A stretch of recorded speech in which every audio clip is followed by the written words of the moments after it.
Hello and welcome to Business Velocity. We are so excited to have you join us for another episode. Today we are going to talk about leadership behaviors. What are they? What gets in the way? And how can we focus on three major leadership behaviors that we have seen transform business leaders into the people and leaders that they want to be? So without further ado, let's get started. Here we go. Here we go. Off to the races. Onward and upward. How's it going? It's going pretty well, Hannah. I know you're fighting a little bit of a cold. Yeah. So sorry to hear you're not feeling 100%. I feel like this fall season in our world, like when kids go back to school, I like to call it the cocktail of germs. It's like whatever kid brought germs into the school, and then another kid brought their germs, another kid brought their germs, and it makes this whole like new thing. Usually kicks in about week 3. Yeah. Yeah, that makes sense. We don't have kids yet, but we did go to Dragon Con, which I think is probably the same as going to a school full of kids. Exactly. Yeah, so I think we probably picked up there.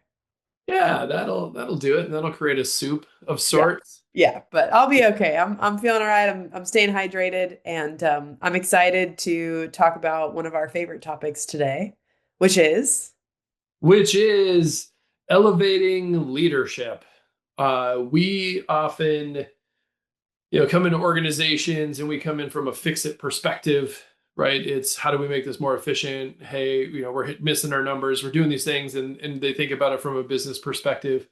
In terms of like structural systems. And yes, that is absolutely true. Those have challenges and those have problems. And it often begins with, well, first of all, we need to elevate leadership mindset, leadership perspective, and how leadership engages. If we can elevate that, then we need to create the system to match it. We always and often talk about systems plus behavior. And if you're not engaging one of those, you're missing 50% of the story, which means you're going to be not achieving the things you want to achieve or not fixing the things you want to fix. So I'm excited today to talk quite a bit about elevating leadership. And we're going to do this as a two-part thing. Part one is what's in the way, like what keeps us from elevating, what gets us mired into the things that we get mired into. Next time, we'll talk a little bit more about, well, how do you elevate your leadership? What are the stages? And since Hannah has a cold, I'm going to do the majority of the talking today, and we'll take it from there. Yeah, absolutely. Don't worry. I'll have questions for sure. But yeah, and if you're an operations person or if your focus is usually somewhere else and you think this isn't for you, incorrect. Leadership behaviors can be displayed and learned and elevated throughout the entire organization. So I would definitely make sure to stick around because I love talking about these things, even though my focus isn't typically mentoring leadership. It's typically the process implementation. But those leadership behaviors or lack thereof show up all the time, no matter who you are. So Right. I do think this is very important to talk about and to highlight. So Exactly. I mean, I appreciate you sharing that because the truth is, like, leadership is not positional. When you sit at the top of an organization, you have more responsibility or more eyes on you in that category. But the truth is, like, we're all leading all the time, either well or poorly, from wherever we are. We often say lead from where you are. And so, as you think about your role in the organization, these things that we're going to talk about today will resonate because the truth is they're inherently human. They're human problems that affect leadership. And so I really want to just start by saying uh, anything you want to do in your organization to advance it, to make it better, to make it function more effectively, it begins with elevating leadership. And I want to real quickly define what we mean by that. Elevating leadership is essentially pulling yourself out of weeds and a certain way of thinking. So I want to talk about what those ways of thinking are, and I want to talk about kind of why that gets in the way for us. So I'm going to talk about 3 pitfalls today, and we're going to dive in. Sound good? sounds good. I was muted. Yes, sounds good. Here we go. Here we go. Okay. So the 3 things that get in the way of any leader in any position, any organization, we're often talking to entrepreneurs, founders, leadership teams. But the 3 things that we run into, number 1 is referred to as linear thinking. And I'll define all of these in more detail, but linear thinking leads then to hitting a complexity threshold, which is all grounded and rooted in our fear of loss. So I'm going to detail our way through all three of these things as just real true pitfalls that any one of us deals with, myself included. I fall into the trap of these three things regularly and have to work my way through it. But again, it's linear thinking, hitting a complexity threshold, and fear of loss. So here are those three things in more detail. So linear thinking is really this idea of let's just make it a little bit better. Let's take one step forward. Let's advance it a little bit. It's small changes over time. And that works to a point. It's not necessarily a bad thing.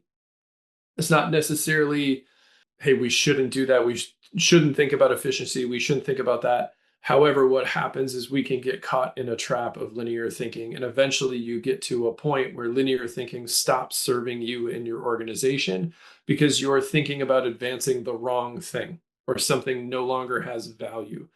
Meaning, let's make it a little bit better. But once you make it a little bit better, that has an endpoint. You can only push it so far. So there's Keegan and Leahy are authors, and they talk about this idea of dynamic equilibrium. And dynamic literally means change. The definition of dynamic is change, and equilibrium is to come back to the middle. And as humans, we will find myriad ways to change. We will take different actions to stay the same. And linear thinking is symptomatic of that idea of dynamic equilibrium. If you think about how you're leading your department, how you're leading your organization, how many actions have you taken over the years or over the last 6 months that have allowed your organizations to stay stuck where it is, even when you're frustrated about it? We make small moves, we make linear changes, we make minor adjustments to something that needs to get changed pretty drastically because we're actually afraid of what the change will mean. We're going to lose something. I will talk about that a little bit more in a minute, but we're going to lose something. And so we feel like we're making progress. We feel like we're advancing the business because we're doing these small things. But the truth is, we're just doing those small things so we don't have to change. And if you really think about that, if I really am honest and rigorous about my own experience and how I've led our organization, I can think of multiple moments where I felt like I was doing a lot of activity or I made changes and it actually just kept us running the same program in the same way, doing the same stuff and not actually advancing. Well, it makes sense because, like, if you think you have a really great idea and you bring that idea into fruition in one way, and you realize parts of that idea work, and those parts, okay, let's invest in those parts that work. Well, great, let's just keep investing in those parts that work, or let's keep tweaking those parts that have worked so far. But that doesn't necessarily mean that the next phase, like you're saying, those same parts are going to work to get you to that next phase. That just means you're tweaking the thing that you started with. And I do see people get caught in that trap. And it sucks because then they will, like, I'll take my experience, for example, they'll come to me and say, hey, we need a new like project management system to support all this work that we're doing. And then I'll ask, okay, well, like, what's your company strategy? And usually the response is something that's oversimplified. Like, it's just like, well, we want to grow the team or we want to like unify everyone or something like that. And I'm like, okay, like, yes, that's good. But you do need a second level behind that of like, well, what are your mile markers? Like, where do you want to go exactly? And I do think that, like, if you just focus on like where you've been so far, you're going to miss out on like where you want to go next. And also, where you want to go next doesn't have to look like where you've been so far. I'm Right. rambling, but I think what I'm saying is like, yes, I agree. And linear thinking, I've seen it that now that we've like named it that, I've seen it as the trap that so many of our clients have fallen Yeah. into. You're going to see it a lot in process documentation, process improvement. Even process improvement is often tweak, adjust, fix, as opposed to eliminate, cut, destroy. That's Right. a better way of saying what I was saying. Exactly. Yes. Yeah, and it's a good symptom of it, which actually leads really easily into point number two. So linear thinking, again, it's not inherently a bad thing. It's when it's the only type of thinking that we're doing as a business leader because we just make these minor adjustments. And again, it becomes a safe space for us to play.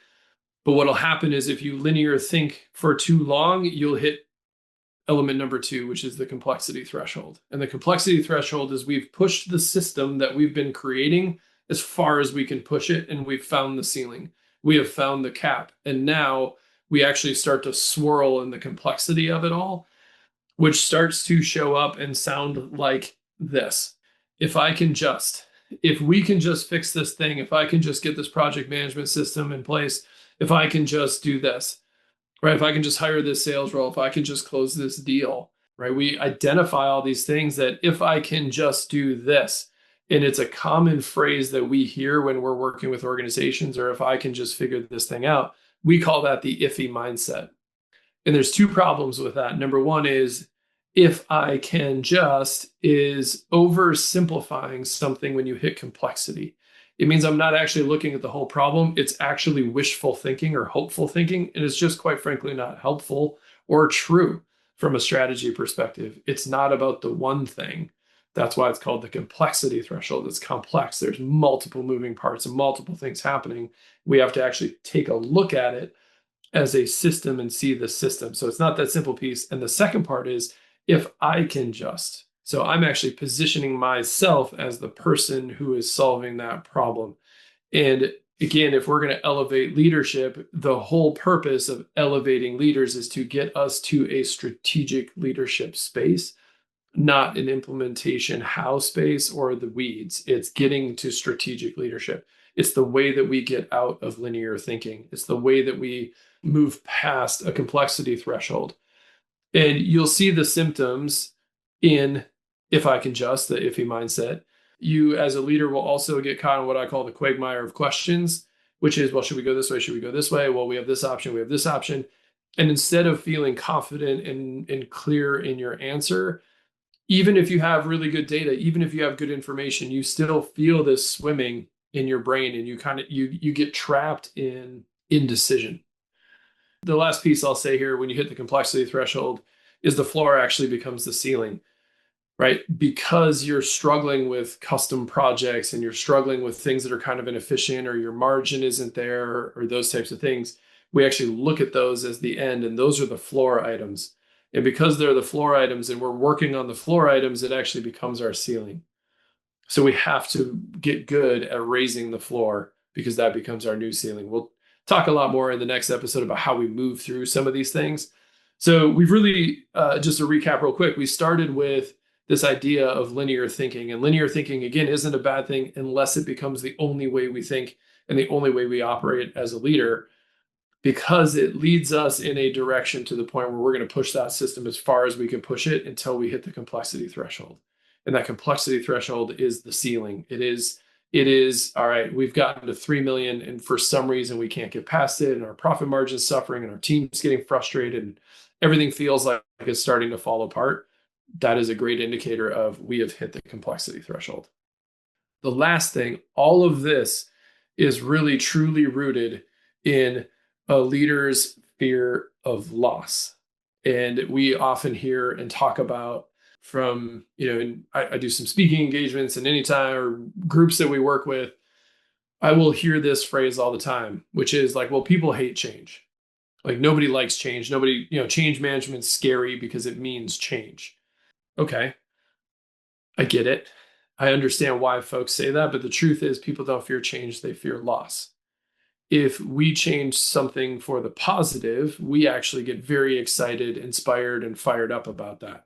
Right? If I was working in a center cubicle surrounded by 10 other people and we're all in a call center and it's noisy and it's complicated and it feels stressful, we got incandescent lights and you're just exhausted and wearing out. And if I said, hey, I'm going to move you to the corner office, I'm going to give you a green plant and you're going to get a coffee maker and you've got full windows and you can see the outside, you don't have to listen to all that noise anymore, corner office, you'd be like, sweet, that sounds awesome. And if I did the opposite, if I took you from your corner office with your plant and your coffee maker and all that stuff, and I put you in a center cubicle surrounded by a bunch of people making phone calls all day, you'd be like, dude, this sucks. I don't want any part of it. Both of those instances are change. One is very positive, increases your status, gives you a better working environment, all those things. The other one is negative. We don't fear change, we fear loss. Anytime we go backwards or anytime we get really comfortable in the system that we're operating, we get to be afraid of losing that system. That is what drives it. I am comfortable. I am certain that we can get to 3 million because we did it last year. I know I can do it again. What I don't know is can we get to 10? And so I will choose linear thinking. I will choose complexity over the fear of driving into the unknown. And that rootedness keeps us from elevating ourselves, and it shows itself up as linear thinking, and it shows itself up as complex systems that we operate. And then we get stuck in this cycle. So the truth is, when we talk about elevating leadership, we will hear ourselves saying things like, I don't know. We resist. We know we need to do something different, but we're going to just try to squeeze the juice a little bit harder. We're going to squeeze to see if we can just get a little bit more juice out of it, because what I don't want to do is deal with sunk costs and all these things that I put the effort into. And so we don't eliminate, we add. And that fear of loss drives so many challenges for our ability to elevate leadership. So if we want to change it, we have to identify it, we have to come to terms with it, and we have to recognize it. We have to be honest with ourselves that we're afraid of something. All right. Lots of things thrown at. Hannah, what are you thinking about? I mean, I think what you just said about like, can we just squeeze a little bit more juice out of it, out of what we already have existing? It's so understandable to be like, we've built this big, beautiful system. I just want to push it the way it is a little harder. I get that. But ultimately, like, that's such a rigid way of thinking. And when it comes to growth and scalability, you have to think outside of that box. You have to come at it from different angles. You have to step back and not just keep plowing the row in the same forward line. And I think I'm just having flashbacks to when we've had conversations with clients where they're like, I just want to get 10% more out of my team or something like that. I'm like, well, if you allow your team to keep doing the things that they're doing, their admin tasks, their, specific project management responsibilities or whatever they are, you're just asking them to like work 10% harder when there's probably an opportunity for them to work 10% smarter in a different way if we step back and we don't just come at it in the same direction and, yeah, think about it as in a more complex, unique. I don't know what the opposite word of linear is, but if you look at it from the opposite way of linear, perpendicular, whatever, there's probably something that we can unlock there. Yeah, I like to think about it as a leap, right? And I think what we're not suggesting is that linear thinking or improvement or quality control don't matter. Quite the opposite. Those things are absolutely important. For sure. It's recognizing when that type of thinking hits the ceiling. And when that ceiling shows up, when that complexity threshold shows up, that is the indicator to say, oh, what's actually going on here? How do we address the fear that we're feeling? How do we address some of these comforts that we have to recognize we need to operate differently if we want to continue to move in a direction? So again, it's not to say like just throw it all away and start over. We're not suggesting that even a little bit. What we're saying is, hey, if there's an opportunity to advance the business in a meaningful way, can we come to grips with the fact that we have certainty, that we have comfortability, that we have those things that actually, to a degree, become limiting factors in our ability to advance, evolve, and grow with the shifting contexts and situations? I think if you look at the last year alone, or the last 5 years, like COVID shifted so many things, tariffs, the war in Ukraine. I mean, there's been all these things that have affected markets, that have affected economies, that have affected changes. We can't operate the same way we've always operated every year, all the time, and hope it works in perpetuity and forever. It doesn't work like that. So, what we're saying is, as businesses evolve over time, we as leaders also need to evolve, and we need to be elevated in our thinking out of admin, ops, minutia, and get ourselves to the place where we're actually leading from a strategic leadership perspective. That is always going to be the top of the mountain. And it's really difficult to get into nonlinear thinking if you're caught up in all the weeds and all the complexity and all the throes of everything day in and day out. So we have to raise the floor. We have to create efficiencies. We have to do things differently if we want the business and we want ourselves to grow. And it starts with elevating the way you see yourself and elevating the way you see the business. Yeah. I think I have a question for you, which is one we might have talked about before, but let's pretend we never have. When it comes to the fear of loss, how would a leader talk to their team about addressing that fear? So if they know that their team is afraid of losing something with a change that they're making, how would they go about either confronting it, saying like, I see your fear, or, you know, Yeah. yeah, how would they acknowledge it but still move that team through the fear? Because they're still going to have it. You can't just put it aside and not be afraid. Yeah, it's a really good question. The piece that misses more often than not is we talk about the happy ending, but we don't acknowledge the loss. So a huge part of it is just giving it a name, just calling it something, right? Putting some language to it. So for example, we might say, hey, we're gonna, grow our business by, 2x next year. Come on, everybody, let's do it. And I'm going to add this person, I'm going to add this thing, I'm going to move this strategy around. But that means then that Hannah has to think differently, and Loli has to think differently, and other members of our team have to start thinking differently or operate differently. They might lose something, or we're going to update this management system from this tool to this tool. Look at all the benefits. Isn't it going to be great? Right. And we're really only addressing half of the story. We're only talking about the positive. What we aren't doing is saying, hey, and Hannah, I also recognize that you have some things that you're really comfortable with here. You're comfortable with how this process flows. You built it, you own it. I think we need to advance it. So, what are you worried about here in terms of what we're losing or what we're giving up? What feels most central and important to you? And are there things that you feel okay with? I just need to acknowledge it and notice it and talk about the lost side and recognize the lost side to say, I see that portion. I get it. It's hard. And because I've named it, seen it, acknowledged it, now it opens you up to be more willing to step in the next direction. Absolutely. And as a team member, I can definitely say that I do appreciate feeling seen with whatever the change is or the thing that's affecting me. And even just having a moment to think about how it's affecting me. To your point, like we don't often employ that. We just kind of announce the change and don't ask for, well, let's process this together. I think that especially a lot of our clients who are generally smaller businesses, you can make the time. You can make the time to speak to those people, or you have a team of your other leaders, your mid-level managers who can address those fears with a small group or individually. So I like that approach. Yeah, and I'll give you a real kind of concrete example of this in real time.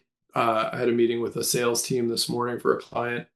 There's, I think, 7 people on that kind of rev ops sales side, and I'm supporting them in advancing the revenue operations side of their business right now. And we were talking process. We were talking about, okay, so from lead all the way down to deal close to then onboarding to account management, how does it work? Like, show me how this process works. And what I'm trying to uncover are where are the inefficiencies, where are things ineffective, but I'm also listening for and where are we not thinking about ways to do this at scale and better and more effectively? So I'm listening for where's the opportunity to elevate leadership. Most of what folks told me from an issue perspective were literal details about an onboarding form. They're like, can we change this sentence? Can we change this thing? Not a bad thing. It's not bad that they're identifying what those issues are. But the truth is, the real question is, do we even need to do this step? Does that actually allow us to create the relationship that we want to create with the client? Because the truth is, our goal is actually to retain a higher percentage, to close a higher percentage and to retain and grow those accounts. So does this sentence on the form allow us to do that or not? Do we even need the form? Is really the question.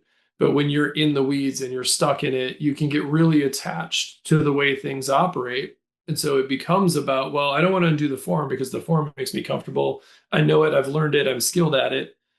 So I don't want to lose the form. It's like, but the form doesn't actually create the function in that way, right? Like it doesn't actually help us do what we're trying to do. So can we eliminate it? So our job as outsiders is to ask the dumb questions, is to help just break that cycle, to acknowledge like, hey, what's working, what's good, what's comfortable about this? Can we also then become comfortable with a new way of doing it? Because you can, right? We can always build comfort with something else. So, it's a pattern to pay attention to. If we can just change this line, everything's going to get better. It's like, nope, that's the iffy mindset. It doesn't work like that. It's hopeful thinking, and it doesn't actually create transformation. So if you see something that's not working the way you want it to be working, as we wrap this up, I just encourage you to pay attention to some of the things that we've pointed out. Where am I getting trapped in a way of linear thinking? Am I only thinking about things in small movements? Am I only thinking about things as just a little bit better? Can I squeeze just a little bit more juice? If we could only just, am I thinking about things that way? Where do you feel like you've capped out, or you've hit that complexity threshold, where you've pushed something about as far as it can go and it's no longer simple and scalable? It is complex and cumbersome and not working the way you want. And lastly, identify for yourself, where are some of those spaces where I'm trapped and feeling comfortable and feeling certain, and I really like those warm fuzzy feelings, but maybe I need to address the fact that I'm being called into something bigger, and I can see what that something bigger is. Can I grapple with that resistance and that fear and that lizard brain safety that I'm dealing with? So I just encourage you to sit with that as you listen to this episode and identify for yourselves, where are those spaces? And then absolutely join us next time as we talk a little bit about, okay, here's some practices, here's some approaches, here's some ways that you can break that cycle and get yourself thinking a little bit differently. Yeah. And if you're joining us in audio format, Apple Podcast or Spotify, we also have this episode available on YouTube, and we'll have the link in the show notes. On our YouTube version, our video version of this podcast episode, we will have a presentation. We have a presentation of slides with those items, those behaviors that are in the way: linear thinking, complexity threshold, and fear of loss. So hop over to YouTube, check out the presentation as well. See our beautiful faces, or in my case, slightly sick face, and join us over there. But yeah, thank you so much for tuning in, and we look forward to doing the second part about how to overcome those challenges and what the actual leadership behaviors are next time. Thanks so much for joining us. We'll see you soon. Thank you for joining us on Business Velocity. Today's insights are just the beginning of enhancing your business's momentum. Don't forget to subscribe on Spotify, Apple Podcasts, or wherever you listen to podcasts. You can also explore our framework at theevolveddifference.com. And remember, the time is now to take these strategies and apply your learning and achieve velocity. See you next time.